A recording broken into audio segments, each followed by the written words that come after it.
In looking at the changing face of America, we're going to explore data and research relevant to your work.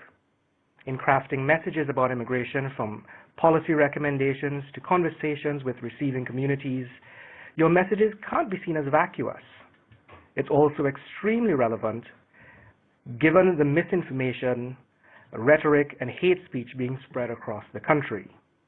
You will learn the latest immigration data, trends, and projections from the most credible sources, the facts to overcome the myths, shared values among immigrants and the native-born, and how to position immigrants as assets using data and stories. Immigration has been perhaps the most integral aspect of U.S. history. It will come as no surprise to you that the United States is the world's leading destination for immigrants.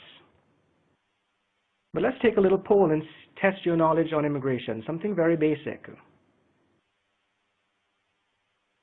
What percentage of the U.S. population do immigrants comprise? Do you know? Is it 13%, 19%, or 29%? Vote now.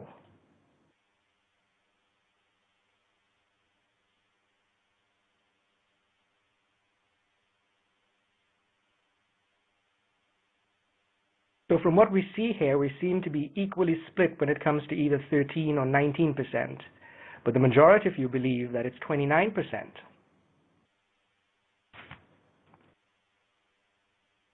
Actually, it's 13%. What may come as a surprise to you is that, contrary to popular belief, the immigrant share of population today is not the highest it has ever been, which brings us to myth number one, that there are more immigrants now in the U.S. than ever before. The number is certainly higher, 40.4 million, but the percentage is a different story. A century ago, immigrants accounted for nearly 15% of the total population. Today's immigrant share is actually comparable to that of 1860. Where do immigrants in the U.S. come from? 28%, or 11.5 million, come from Mexico, followed by India, at 2 million, the Philippines, China, Vietnam, El Salvador, Cuba, Korea, Dominican Republic, Guatemala, and Canada. But the share of Mexican immigrants has declined to almost a net standstill. Today, the trends are shifting from the south to the east. The fastest growing immigrant group today is Asian. How is that possible? Myth number two, unauthorized immigration is on the rise. While the overall immigrant population increased by 30% since 2000, the unauthorized population has decreased and bottomed out. Looking specifically at Mexico, the number of Mexicans migrating to the U.S. today is almost the same as the number returning to Mexico. And while we know that there have been increases in unauthorized immigrants from Central America, immigrants from other parts of the world have declined. There were increases in unauthorized immigrants in 7 states in order: Florida, Idaho, Maryland, Nebraska, New Jersey, Pennsylvania, and Virginia, and decreases in 14 states, Alabama and Arizona unsurprisingly leading the pack. Now, these kinds of dramatic shifts take place on the macro and micro scales. Down to the county level, immigration distribution has shifted across boundaries and across a range of origins over time.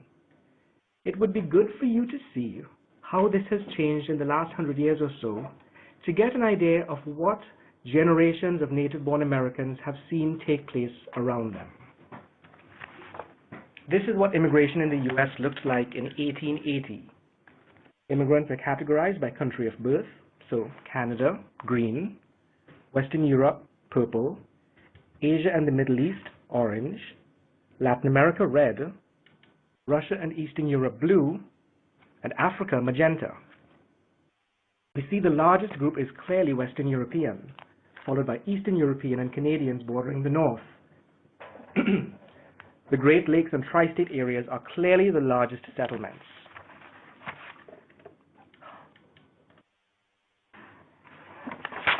By 1900, the settlements become more dense, but areas like Washington, Utah, Texas, and even North Dakota are seeing more immigrants. Look at Hawaii, with a fast-growing Asian population. By 1920, we begin seeing more red, Latin Americans in the South. And further north, the population of Eastern Europeans has grown significantly. But look at what begins happening here. By the 70s, there's increasing red below and fast decreasing blue and green above. And lest it be lost, a growing Asian population in California. 1980, 1990, 2000.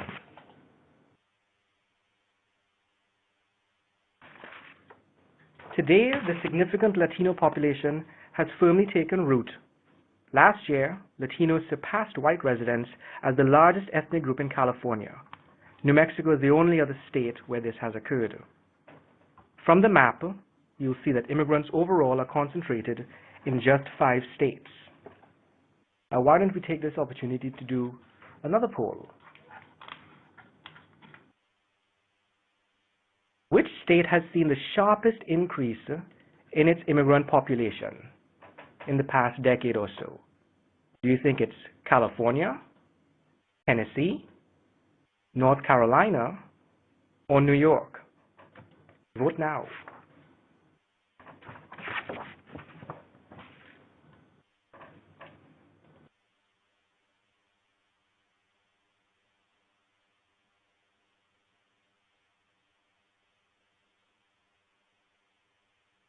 So most of you think it's North Carolina, and that's actually quite a good guess.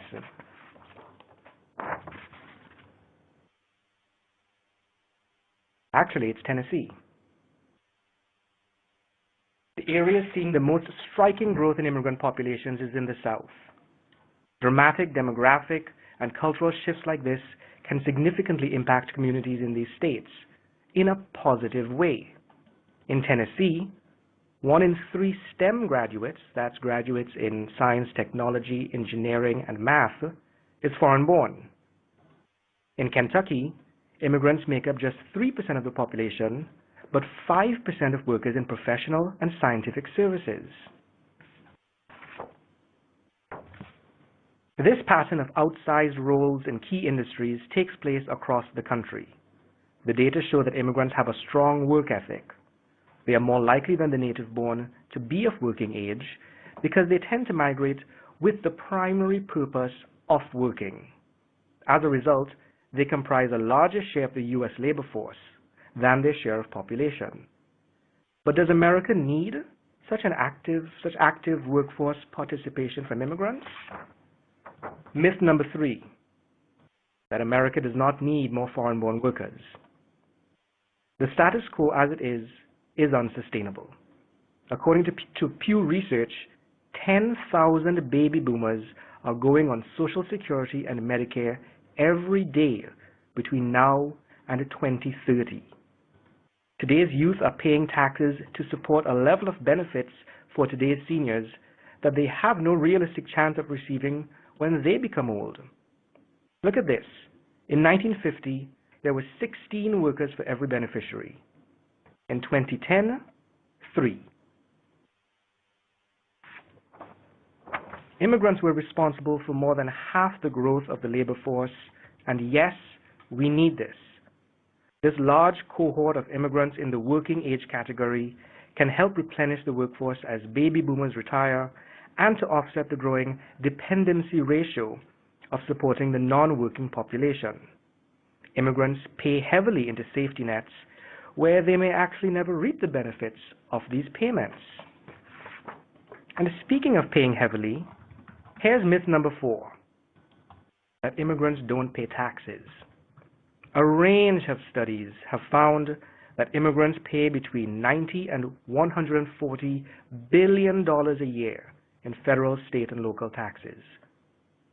One institute has estimated that unauthorized immigrants paid $11.2 billion in taxes in 2010.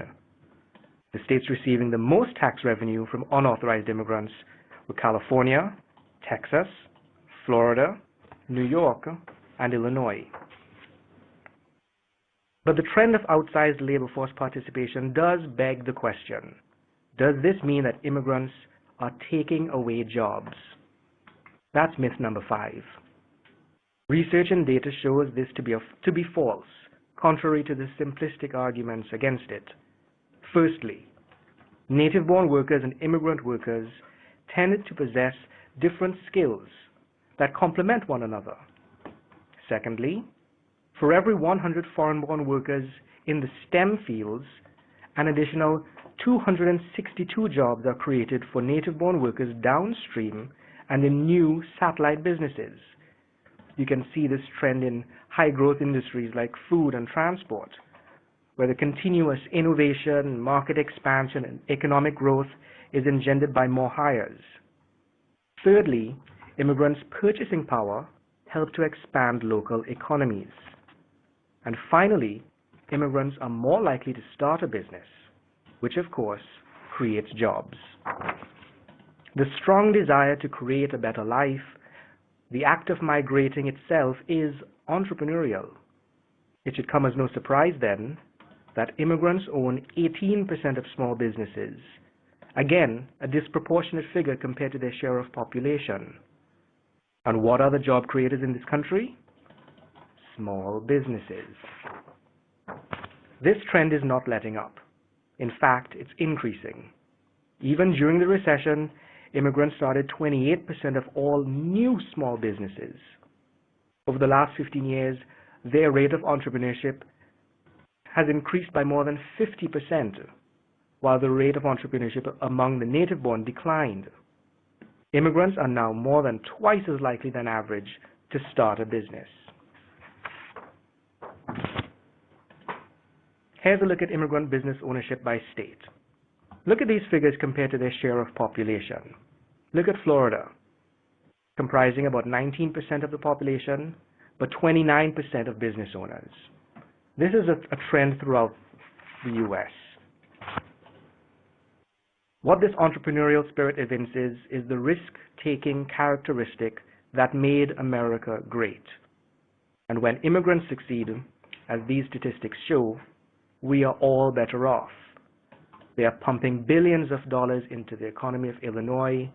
They are starting businesses, 10,000 a year in Pennsylvania. Again, you see this across the U.S. and across history. Some of America's most iconic brands were founded by immigrants. Think of Budweiser, Levi's, Kraft, AT&T, TJ Maxx, Kohl's, Big Lots, Google, Yahoo. The list goes on.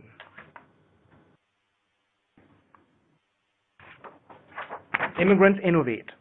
3/4 of patents awarded to the top 10 patent-producing universities had at least one foreign-born inventor. And data from our research institute at George Mason University has shown that immigrants make up an outsized share of Nobel Prize winners. 56.3% from Columbia University alone, 32% from Harvard, almost 42% from Princeton.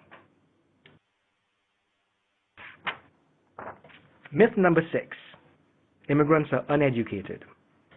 Certainly, all those Nobel Prize winners suggest high educational attainment among immigrants.